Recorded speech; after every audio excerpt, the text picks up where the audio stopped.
1946 December മാസം 13 ജവഹർലാൽ നെഹ്റു ഭരണഘടനാ നിർമ്മാണ സമിതിയിൽ അവതരിപ്പിച്ച ഒബ്ജക്റ്റീവ് റെസൊല്യൂഷൻ അഥവാ ലക്ഷ്യപ്രമേയത്തിൽ നിന്നാണ് പ്രിയാമ്പിൾ അഥവാ ആമുഖം ഇന്ത്യൻ ഭരണഘടനയിലേക്ക് എടുത്തിട്ടുള്ളത്. ഓക്കെ, 1946 ഡിസംബർ 13 ജവഹർലാൽ നെഹ്റു അവതരിപ്പിച്ച ഈ ലക്ഷ്യപ്രമേയം ഭരണഘടനാ നിർമ്മാണ സമിതി അംഗീകരിച്ചത് 1947 ജനുവരി മാസം 22 we the people of India എന്ന് ആരംഭിക്കുന്ന ഈ ആമുഖത്തിന്റെ ശില്പി ആര്?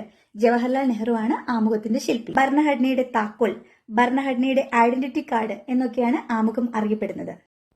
സോഷ്യലിസ്റ്റ്, സെക്യുലർ, ഇന്റഗ്രിറ്റി ഈ 3 വാക്കുകൾ ആമുഖത്തിൽ കൂട്ടിച്ചേർത്തിട്ടുള്ളത് 1976 42ാം അമെൻമെന്റ് വഴിയാണ്. ഏതൊക്കെയാണ് 3 വാക്കുകൾ? സോഷ്യലിസ്റ്റ് അഥവാ സ്ഥിതിസമത്വം, സെക്യുലർ മതേതരത്വം, ഇന്റഗ്രിറ്റി അഖണ്ഡത. ആമുഖത്തില് ഒരു ഡേറ്റും ഇയറും പറഞ്ഞിട്ടുണ്ട്.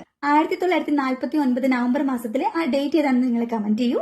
ഭരണഘടനാ ദിനം എന്നറിയപ്പെടുന്ന ഡേറ്റ് ആണ്.